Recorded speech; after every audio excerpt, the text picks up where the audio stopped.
Okay, so I just started watching Dr. Stone, and I did not expect an anime about rebuilding civilization to be interesting. When I first saw the first episode, I was like, this is kind of cool. Everybody gets turned into stone, and then they find a way to break out of the stone or something. And then it's like, okay, they found a cure. Okay, so now the whole show is just about rebuilding civilization, and I'm like, I don't know if that seems that interesting.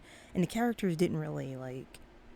I wasn't like super into the characters, and it's hard for me to watch something and not like really care about the characters. Granted, it was only episode 1, but even so, I was like, I don't know if I can get attached to these people. But then I just kept watching it, and it pulled me in. I grew to like the characters. I grew to really like Senku. He is awesome. And then there was all this science stuff happening. And the thing about it though is like, I thought to myself, you know what? This anime ain't bad, but like, I remember seeing the opening, and there was this dude in the opening. There was a couple people in the opening, and I was like, that dude looked like a villain, and that dude over there looked like a villain.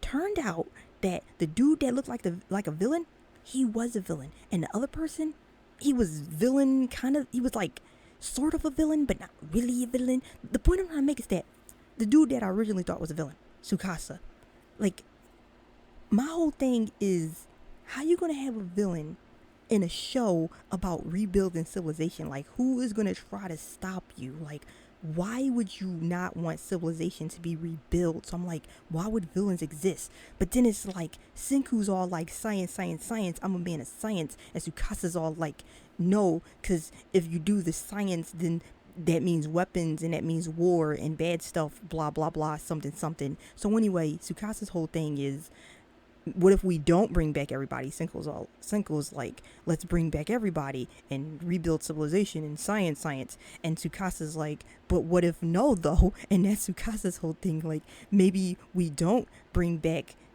everybody. Maybe we bring back some people, and maybe no science. Maybe you side with me or I kill you, and that's his whole thing. If I was trying to convince somebody to watch it, I would be like, yo, there's a lot of science going on, and it's fun and it's interesting. Like, that's like the tagline. Like, to me, that's the tagline, and that's the thing that's gonna pull you in. Every time they make something new and they do their science thing, and Senku starts, he's like, let's get excited. It's like, you know what, Senku, I am excited. This is very exciting. It's awesome. I like it. I really do.